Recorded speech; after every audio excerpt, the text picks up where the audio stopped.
Hey everyone, if you want to transfer files from one location to another and remove them from the original location after the transfer is complete, Rclone provides a powerful move feature.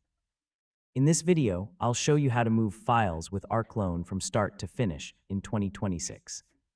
First, make sure Rclone is installed and that you've already configured at least one remote cloud storage connection such as Google Drive, OneDrive, Dropbox, Amazon S3, Backblaze B2, or another supported provider. Next, open a terminal or command prompt window on your computer. Before moving any files, verify that your remote storage connection is working correctly by listing files and folders from the configured remote. It's important to understand how the move operation works.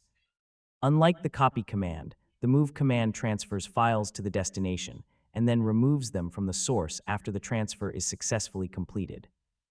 And that's how to move files with Rclone in 2026. With proper planning, testing, and verification, Rclone's Move feature provides an efficient way to transfer and reorganize data across local and cloud storage environments. Thanks for watching, and I'll see you in the next tutorial.